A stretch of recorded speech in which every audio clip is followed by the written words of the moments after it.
begins on page 1602 in the edition I ordered for this class, 10th edition.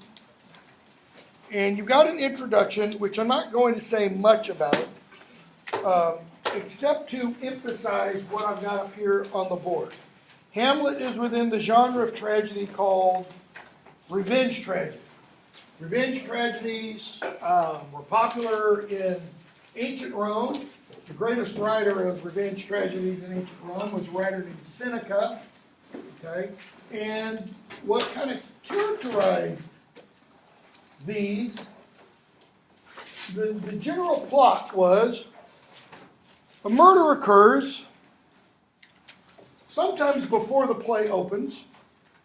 A ghost appears to a relative of the ghost, or the ghost of the murdered person appears to one of his relatives, or her relatives, and demands that that relative get revenge.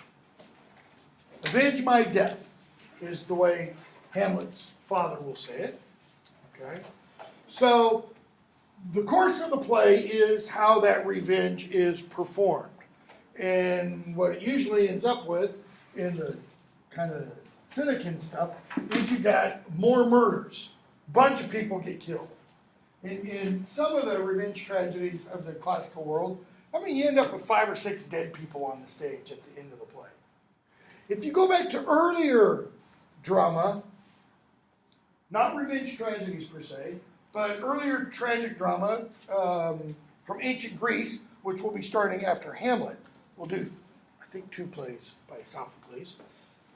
Anytime you have a murder or physical violence, all that action occurs off the stage in classical Greek drama. By Seneca's day, nope, somebody's murdered, you see him murdered. You see the sword run through, which is why Bottom's death scene is so hilarious, because he's making a mockery of people being run through with swords when he stabs himself 3 or more times. Okay, so this style of genre, or style of tragedy, or genre of tragedy, gets revived in Shakespeare's day by a slightly older contemporary of his by the name of Thomas Kyd, who in 1587 publishes a play called The Spanish Tragedy. And that just opens the floodgates. Everybody starts writing revenge tragedies. Right? Shakespeare doesn't write Hamlet till 1600.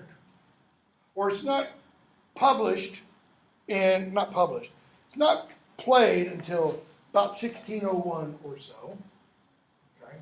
But by that time, the genre has, to some extent, run its course a bit. It's gotten kind of old and a little stale. So Shakespeare infuses it. He revives it. How? Because you don't have a strict kind of run-of-the-mill revenge tragedy. Shakespeare creates a quote-unquote tragic hero in the person of Hamlet, who is not your typical blood and gore, I'm going to get, my revenge by killing everybody. Because Hamlet's a thinker. Hamlet, since his inception in Shakespeare's pages, has been known primarily as the person who thinks too much. Okay? You'll even have today, people will talk about, political pundits will talk about political folks as being Hamlet-like. When it's time for, maybe a presidential election season to start, and you'll hear, will so-and-so run or will they not run? And there's lots of debate, because usually, we've got a presidential election coming up in 2020. By what time will most people have announced they're going to run for president? Beginning of 2020? Definitely. I mean, the election's in November. They're running by January. Usually, It's earlier than that. I'll predict right now, there will be people announcing early in 2019, like January of 2019. That's almost 2 years before. We already know people who are running. They just haven't announced it yet. Trump has, by the way. He's already got his 2020 re-election, bid going. But Cory Booker of New Jersey is going to run. Kamala Harris of not San Francisco, California is going to run. Elizabeth Warren's probably going to run. Joe Biden will probably be out there in a walker running, so to speak. Bernie Sanders, who knows, So those aren't Hamlet-like characters. It'll be other big names who seem to wait. And wait maybe too long. Because part of the jibe against Hamlet is that he waits too long to get that revenge. Back here in Seneca, no, the revenge starts happening pretty quick. Hamlet is told by the ghost in Act 1, your uncle, current king and stepfather, killed me. Get revenge. He's told that in Act 1. He doesn't do anything in Act 1. He doesn't do anything in Act 2. He doesn't do anything in Act 3. He doesn't do anything in Act 4. He doesn't do anything most of Act 5. It's not until the last 3 pages of the play that Hamlet finally acts. Big question is, why? Why does he wait so long? Well, one of the answers is, he overthinks it. Okay? And he's going to tell us, I'm overthinking it. Okay? So, is it indecision? Is it indecisiveness, as your introduction notes? We'll see. So we get our list of characters, the dramatis personae, on 1603. Notice for Claudius what all it says. Claudius, king of Denmark. What else could that say? What other information could we put there? What other relationships does he have? King of Denmark. Louder. Hamlet's uncle. And stepfather. What does that immediately tell you? The fact that he says uncle and his stepfather. Is that normal? Is that quote unquote right? No. Okay. What's that called in modern American legal terms? Because it is legally against the law. Incest. Where does that idea come from? It doesn't come from Germanic England. It comes from, at least in the Judeo-Christian tradition, the book of Leviticus, which takes you back how long? Not 2,000 years, because that's Christ. Not 3,000 years, because that's just a little bit before David. Okay? You're talking several thousand years ago that this has been defined as behavior you don't do. You don't marry your dead brother's wife, especially after killing your brother. Okay? But that's what Claudius did. So all we're told is king of Denmark. Then we get Hamlet, son to the late and nephew to the present king. So that's telling you something's going on there. Where's Gertrude? She's on the next page. Why? I'm not sure. If I were listening to Dramatis Personae, I'd put Gertrude after Claudius, wife of the present king and wife of the dead king, mother to Hamlet. Right? And then we get a bunch of other folks. Notice Polonius is the Lord Chamberlain. Shakespeare, in his day, when Queen Elizabeth was the monarch, was a member of the Lord Chamberlain's Men, the acting company. Okay? Polonius has that title in this setting. It's not set, the play is not set in Shakespeare's day. It is set several hundred years earlier in Denmark. There was a real Hamlet. His name was Ambleth, by the way. All right? So what's the scene? Denmark.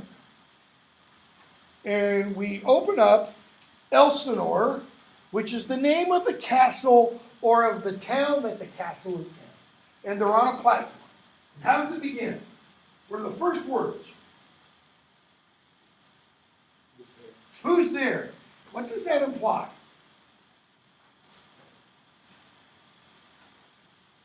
The speaker saying that is telling us what?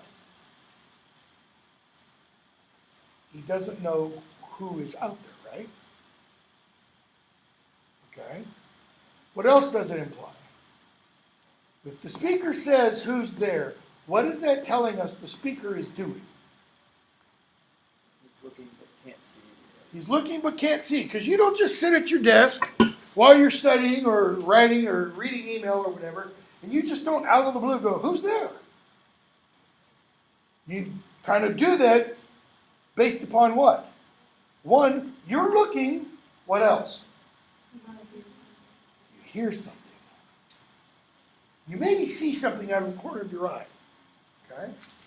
So, it implies observing, watching, looking. Those are all neutral terms. There's nothing negative. But if you put a negative cast on that, come up with the idea of spying. If somebody is looking at you, not just a glance, but really looking at you, and you are unaware of it because they're not standing right in front of you looking at you, but they're over here and they're behind a bush and they're watching you, there's something not right about that. Okay? That's spying. That's one of the major, this kind of whole confluence like this is one of the major themes throughout the play. There's a lot of watching, observing, looking, spying going on. In a later act, another character is going to say about Hamlet, he is the most observed of all observers. The speaker is saying there that in Hamlet's society, everybody's doing this. Everybody's watching everybody else. Okay? And Hamlet is where in all that? Notice, that includes Hamlet. Hamlet's also watching others. But Hamlet is where? He's the focal point of all the watchers. He's the fish in a bowl. Everybody, he's the one living under a microscope. Okay? So, who's there? Nay, answer me. Stand and unfold yourself. Long live the king. The long live the king is kind of like code. You say that, and all's cool. Okay? So, we see Bernardo and Francisco. They're doing what? Keeping watch. We don't know why yet. We're going to hear in a few moments. And Bernardo says, if you meet Horatio and Marcellus, bid them make haste. So in come Horatio and Marcellus. Francisco, who's there? Because they don't see them. They hear. And according to many productions and or films, it'll be foggy. So they hear the marching coming in, the guys coming in. So they're asking, who's coming? Horatio, Marcellus. Answer, notice they don't say, Horatio, Marcellus. They say, friends to this ground and liegemen to the Dane. That's their way of saying, we belong. But Bernardo and Francisco also recognize their voices. Okay? So, Bernardo and Marcellus talk, and Marcellus says, has the thing appeared again tonight? Haven't seen anything. Horatio says, 'tis but our fantasy. That is, I've told Horatio about what it is we've seen, and he thinks, go back to Theseus, Midsummer Night's Dream, what is the imagination capable of doing? It bodies forth the forms of things unknown, and gives to airy nothing a local habitation and a name. Fantasy is another word for imagination. Marcellus is telling us. Horatio says, we're seeing things that aren't really there. We're doing what Theseus said, turning a bush into a bear. It's like we're seeing the fog swirl, and we think we see the dead king. And he will not let belief take hold of him, touching this dreaded sight, twice seen of us. Twice when? The previous 2 nights. Okay, so you can maybe understand the fog swirling and you thought you saw something one night. But 2 nights in a row, and thinking you see the exact same thing? And notice, Horatio won't let belief take hold of him. Why not? That if again this apparition come, Horatio is there this night, so that if again this apparition come, he may approve our eyes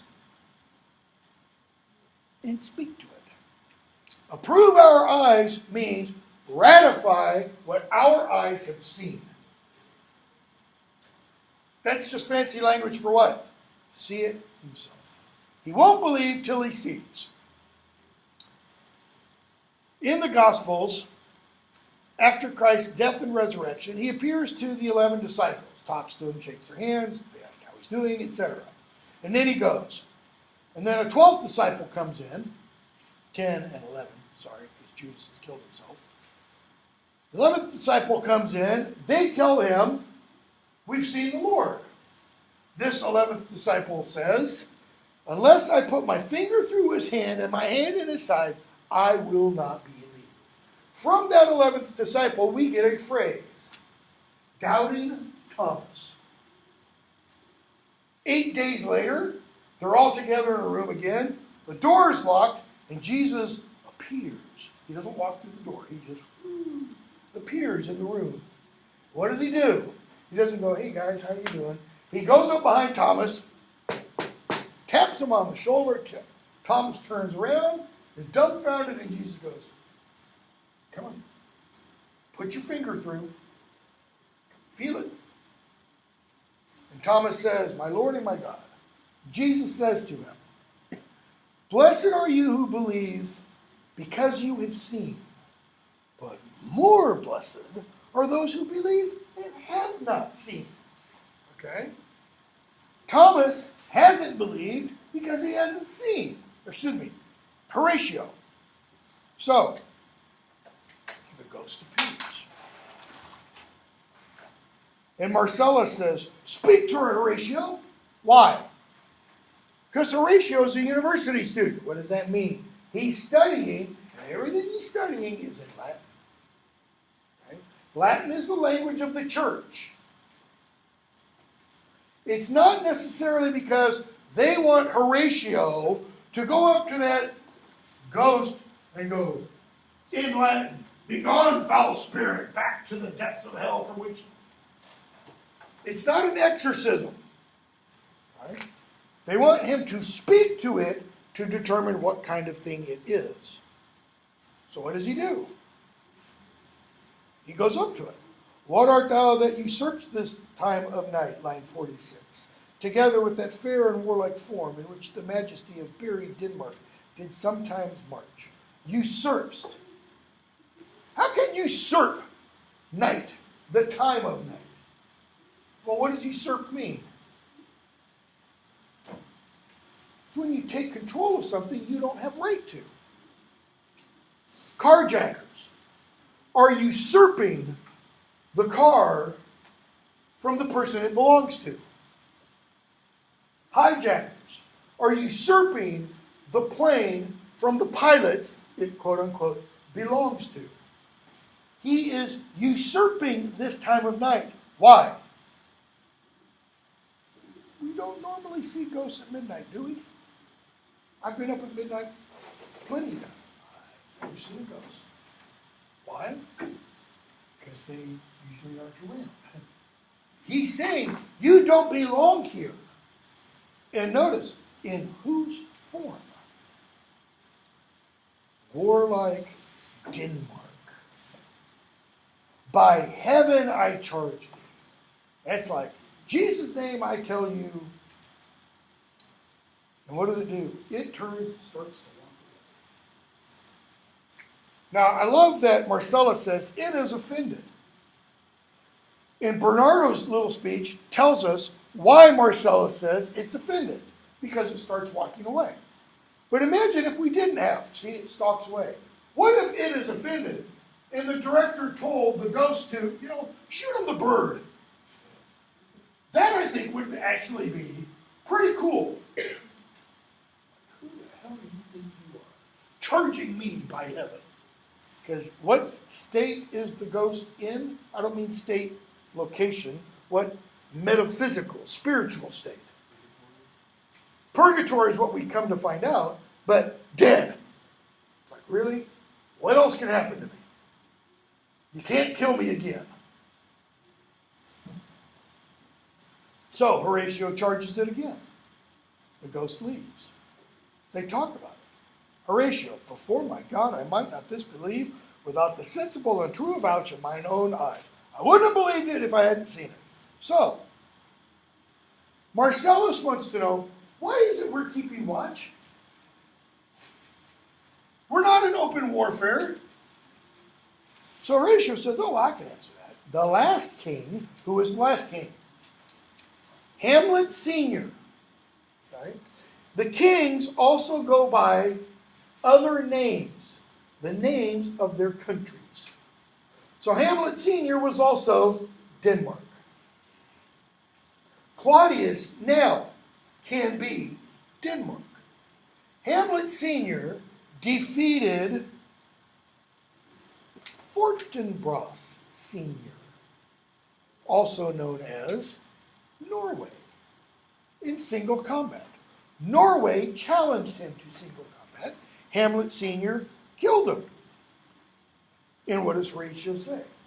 Because of that, Norway Jr., the character in the play known as Fortinbras, is what? He's going to burn his bonnet about Hamlet Sr. having killed his father. He wants what? Revenge. You can't get revenge on a dead man, though, right? But who can you get it on? A dead man's son. Okay? There was, according to an Old English scholar named Sealred, the Germanic tribes, of which these are, and of which English is, okay, had this ethic, this way of interacting with people, society, etc. at large. He called it the fourfold Germanic ethic. The four components of that were, 1, duty to your Lord, or responsibility or obligation to your Lord. 2, duty, obligation, responsibility to your kin, to your family, to your tribe, if you want. 3, duty, responsibility, obligation to avenge your Lord and or kin tribe. And the last one is a trust in the Germanic word weird, usually translated fate, better translated as what will be. That is, an acceptance of whatever will be. Right? So, according to this, young Norway has what? He has a duty to avenge both his lord, his father, the king, and his father. Okay? Who's he going to get it on? Claudius? Claudius is the new Denmark. Yeah, but Claudius didn't kill him. Hamlet Sr. did. So he's got to get it on somebody related to Hamlet Sr. Hamlet Jr. Okay?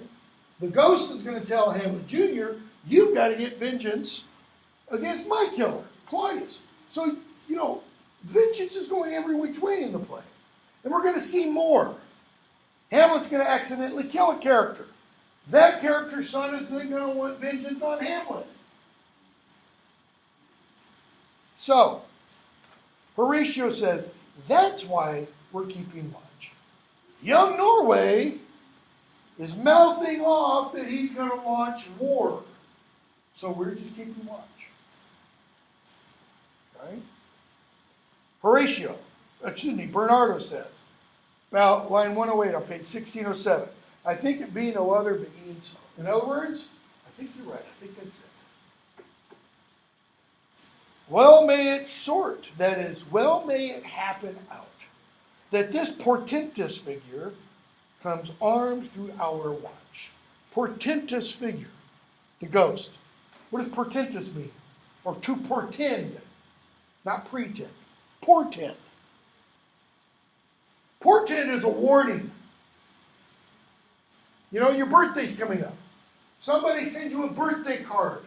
Is it portentous? Only if it has written in it, I'm going to get you. Then it's, dangerous. Then it's a threat. Okay? So, Horatio says, a mote it is to trouble the mind's eye. Your gloss tells you, what is a mote? A speck of dust. Why did you use the image of a mote in the eye? Okay. Let me back up for just a moment. Shakespeare is thoroughly versed in the Bible. You can't read Shakespeare and really get the depth of Shakespeare if you don't know the Bible, first and foremost. Okay? So when he talks about a mote troubling the eye, that is an allusion. That is, it's a reference to a biblical passage. When Christ tells a young man or tells his audience, don't try to take the speck of dust out of your neighbor's eye until you do what? Take the plank out of your own. Notice, what's the difference between a speck of dust and a plank? Size-wise, this would be like the speck of dust. This table is the plank. Kind of hard to pull a speck of dust out of somebody else's eye when you're blinded by your own. What does he mean by that? Don't judge others when you've got all kinds of judgment coming down on yourself because of your own sins. So, Horatio says it is a mote to what? To trouble the mind's eye. Well, what happens when you get a speck of dust in your eye? A speck of sawdust, maybe. Hurts, right? And you sit there and you blink and you try to tear up to get it to wash out, and sometimes you can't. Sometimes you have to, quote unquote, go to a doctor to get it out. Well, imagine it's not a speck of dust in a mind's eye, but imagine it's a speck of sand, a grain of sand in an oyster. What does the oyster do to that grain of sand? Turns it into a pearl. But for the oyster, is that pearl something of great value? No. How does it turn it into a pearl? It secretes this stuff onto it so that it gets bigger and bigger. Why is it secreting that stuff? Is it going, I'm going to make the best damn pearl the world has ever seen?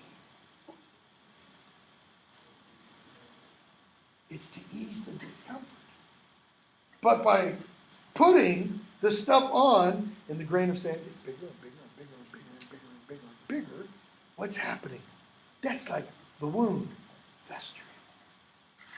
So that you have a wound that is infected, and you put a Band-Aid over it. And then you put another Band-Aid on top of that. Meanwhile, rot sets in. Right? This is the mote to trouble the mind's eye. You're in a relationship with somebody, and that other person just flippantly, offhandedly says something that sticks in your mind, and you're like, what did she just say? And then you start to think about it. What do our minds do? They just, like buzzsaws, turn on the mind and eat it until you become overcome with angst, fear, guilt, whatever. So, Horatio then goes on and compares their current state with ancient Rome. Why? Because in the few days, months leading up to Julius Caesar's assassination, what happened? There were portents. How do we know? Because Shakespeare wrote the play Julius Caesar, and he has the portents in there. He got the basis for the portents from Roman histories. Okay? What were those? The graves opened up and the dead walked and were seen. Kind of like, or like Denmark, that they've now seen 3 nights in a row. It comes again. The ghost enters. And Horatio says, I'll cross it, though it blast me. I'll cross it means I'll cross its path. I'm going to cut off its escape. And he says, stay, illusion. If thou hast any sound or use of voice, speak to me. If you can talk, talk. It obviously doesn't reply. If there be any good thing to be done that may to thee do ease and grace to me, speak. Notice that. If anything can be done that will ease whatever state you're in and bring grace to me, speak. Where does grace come from? God. God's the giver of grace. Okay? So he's saying, if there's anything I can do for you that will ease your suffering and cause God to shower down grace on me, speak. Doesn't do anything. If thou art privy to thy country's fate, which happily for knowing may avoid, speak. Who's the which happily for knowing? Who does that refer to? The current state of Denmark. That doesn't refer to the dead king. What refers to the dead king is, if you know the future, if thou art privy to thy country's fate. Remember how I defined this? What will be? If you are privy to what will be to your country, which happily for knowing, if you know what's going to happen, may avoid, what's the problem? Right there. If it will be, it cannot be what? Avoided. Okay? This is the problem with all kind of, time travel stuff, where you're going into the future. Because there is no future. There's only now and the past. The future is what? The present as you move into it. So every breath you take, future possibility is gone, and you're only in the present and the past. Speak. Because Horatio thinks maybe we can forestall this future. In a couple of weeks, maybe, we'll be reading Oedipus the King by Sophocles. Oedipus the King is not entirely, but it's mostly about fate. Can you do an end run around fate? Can you stop fate from happening? Not if you define fate the way the Greeks defined it. It's that which will be, no matter what.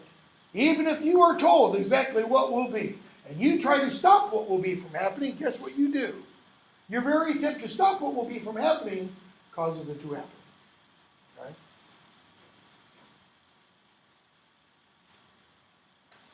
The ghost leaves.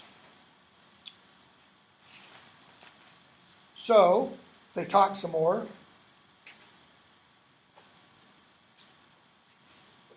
And Horatio says, let's tell Hamlet. We get scene 2. We're no longer on the parapet of the castle. Now we're inside in a room of state.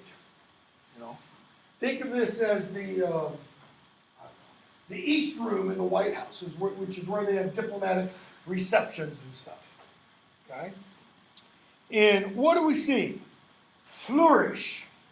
Flourish means you've got courtiers coming in, you've got followers, attendants, hangers-on, blood-sucking, ticks and etc., who are living off the largesse of state. And the king comes in, and he delivers a long speech, but we're only going to look at the first 15 lines or so. Though yet of Hamlet, our dear brother's death, the memory be green, and that it us be fitted to bear our hearts in grief, and our whole kingdom to be contracted into one brow of woe. In other words, when the dead king died, the whole kingdom did what? Mourned.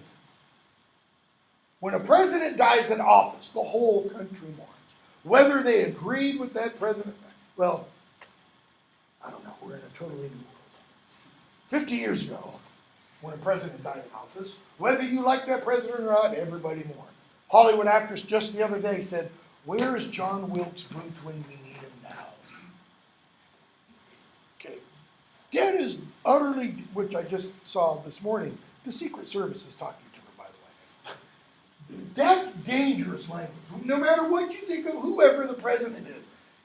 Believe me, I've lived through, presidential assassinations. You don't want to go through that. I remember when RFK was assassinated in 68. I remember when MLK was assassinated in 68 and Malcolm X. I remember the 2 attempts on Jerry Ford's life and the 1 attempt on Reagan's life.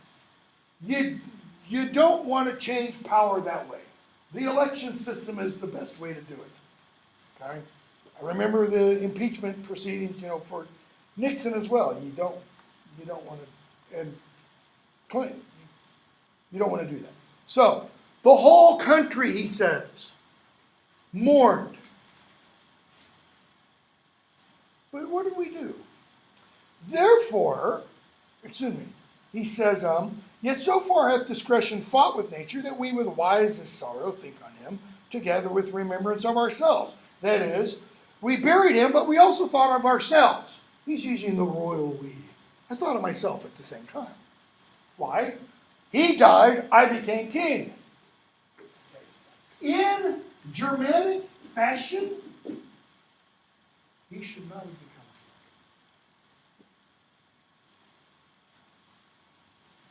king. Hamlet Sr.'s eldest son should have become king. That's why today, in England, if the Queen were to die, and Charles were to die, and William were to die, Prince Harry would not become king. William's eldest son, who is George, would become king. He's like 5 years old. If Harry wanted to become king, the one who just married, what's her name? What does he have to do? Kill off grandma, kill off dad, kill off my brother and all his freaking family. All his kids. Even the daughter, even Charlotte. Because Parliament passed a law saying the daughter can inherit the throne. Women used to get skipped over because they couldn't do it. Yeah. Till Elizabeth I, Elizabeth II, and Victoria that. The 3 longest reigning monarchs in British history. All women. Probably also the 3, maybe with the exception of King Alfred the Great, the 3 most powerful British monarchs to ever live. Right? So, he says, therefore, our sometime sister, now our queen, my queen, did what? Have we as 'twere with a defeated joy, with an auspicious and a dropping eye, with mirth and funeral and liturgy and marriage, in equal scale weighing delight and dole, taken to wife. I married my dead brother's wife. And did what? I defeated sorrow with joy. Did he do it on his own? No. Because he says, nor have we herein barred your better wisdom, nor did any of you, counselors, advisors, courtiers, say, you shouldn't do that. That's incest. It goes against everything. No. Which have freely gone with this affair along for all our things.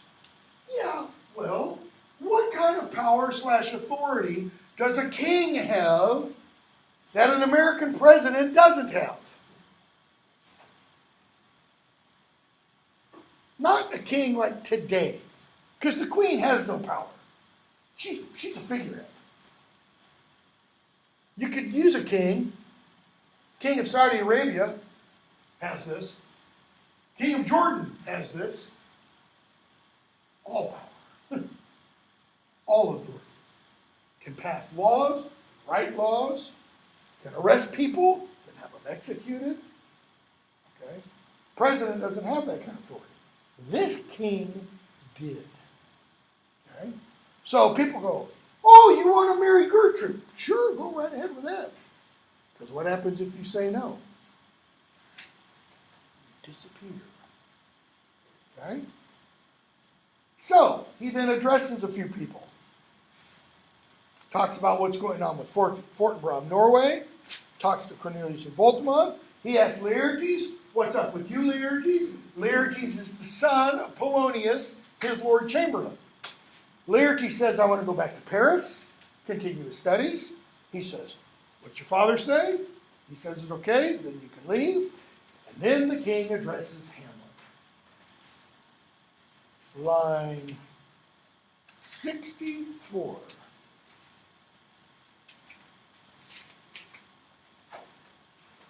But now, my cousin Hamlet and my son. Cousin means what? Distant relation. It can mean literal cousin. It can mean son-in-law, daughter-in-law, aunt, uncle. It's just not immediate nuclear family. It's not son, daughter, brother, sister, mother, father, husband, wife. It's none of those. Okay? So, the first familial term he uses is a broad, all-encompassing one. What's the next one? And my son. I've never had step-parents. I've known a lot of people who have had step-parents. And I won't say most. Many of those people, if stepmom or stepdad called the person son or daughter, I've heard many times, no, you don't call me son or daughter because I am not your son or daughter. You call me stepson or stepdaughter, everything, because you have no relation to me. Okay? Hamlet hears what Claudius says, and what does he do? He gives an aside. What is an aside again? Does anybody on the stage, in an aside, supposedly hear what it said? No, they don't. Hamlet speaks to the audience. A little more than kin, less than kind. A little more than kin. We're closer than just distant relation. And less than kind.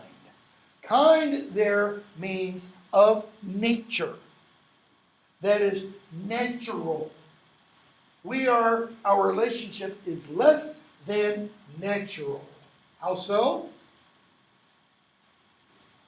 Uncle, and what else?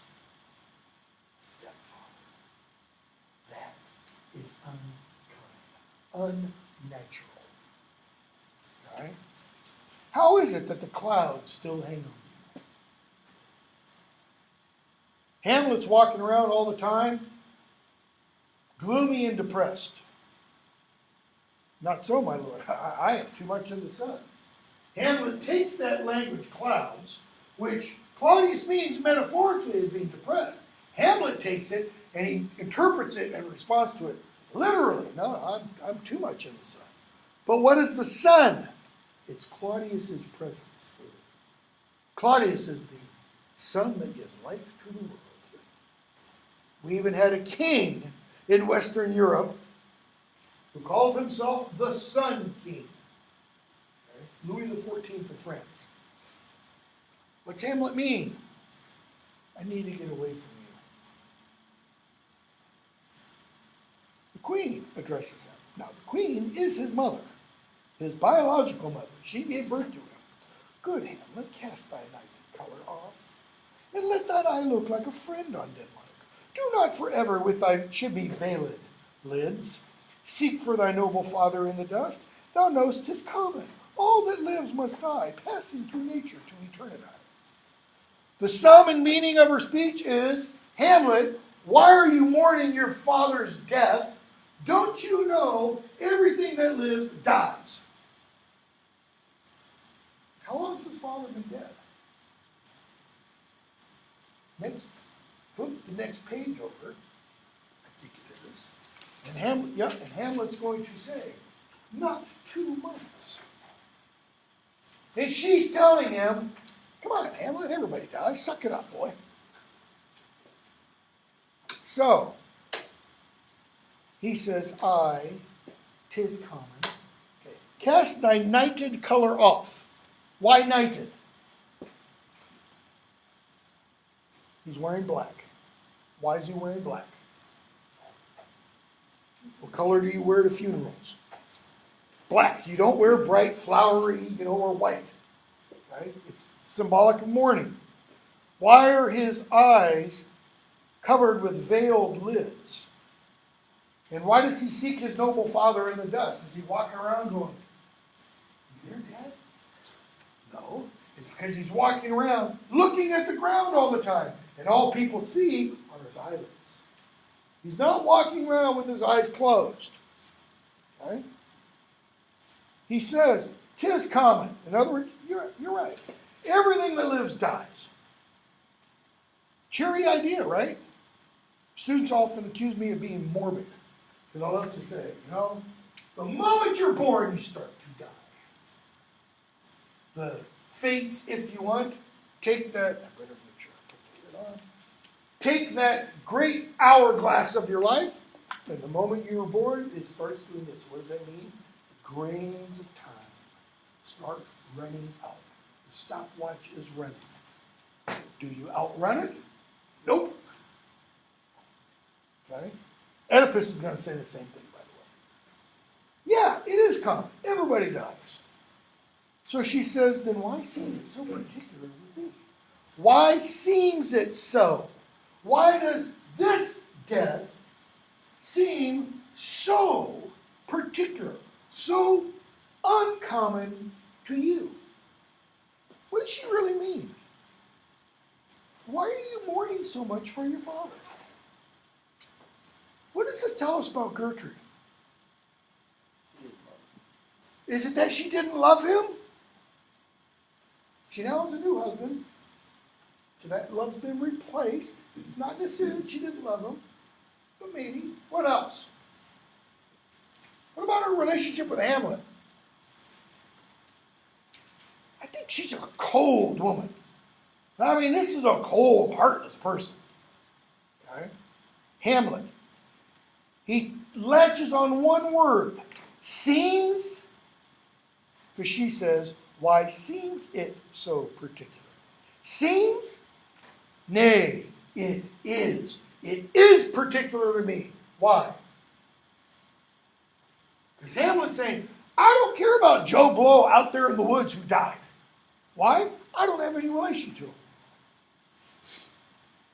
But this was dead. Seems? I know not. Seems. 'Tis not alone my inky cloak, his black clothes. Good mother, being sassy there, nor customary suits of solemn black, nor windy suspiration of forced breath, sighing, nor the fruitful river in the eye, tears, nor the dejected behavior of the visage, always looking down, always with a frown on his face. Together with all forms, moods, shapes of grief that can denote me truly. What's the difference between a denotation and a connotation? Take the word, for example, man. The denotation of that is what? It's crazy. It's lunatic. What's one of the connotations? Angry. Take the word blue. Its denotation is a color. kind of in the middle of the spectrum. What is one of its connotations? If somebody is blue, if you're feeling blue today, it doesn't mean, you've woken up and your skin is blue. It means you're feeling down, you're feeling sad, you're feeling moody. Hamlet says, none of these things, clothing, tears, sighs, facial expression, can denote me truly. Why? Because he says, these indeed seem. They are appearances. Seems is a subjunctive verb. It indicates a condition contrary to fact, like a wish. I wish I had $1 million. What does that mean? I don't. I wish the world were a better place. It isn't. I wish there were no evil. There is. I wish there was no poverty. There is. I wish there were. There isn't. It's a condition contrary to fact. All these things, he says, indeed seem. Why? They are actions that a man might play. Right? People can fake tears. They can fake sighs. They can dress in mourning clothes. They can do all kinds of stuff that aren't real. And this is another major theme of the play. How many characters within the play are playing within the play kind of other roles? That is, are acting like something else. I don't mean play within the play. I mean in the sense of, how many times do you, in your daily interaction with a variety of different people, wear a different mask? You wear a different mask in here than you do with your friends, or with your loved ones, or with your boss. Right? Because if you joke around with your boss like you do with your friends, or maybe talk to your boss like you do to your friends, you could very well lose your job. Especially if you say to your boss about your boss how you might talk to your friends about your boss. Okay? So, Hamlet says, I have something inside which passes all showing. What he has inside, he's saying, is real. I've got real sorrow, real woe inside. Okay? All right, we'll stop there. Told my previous class, we'll spend more time on this than I have in the syllabus. But I've got it built in, so that's not a problem. If we have a quiz on Friday, it'll be over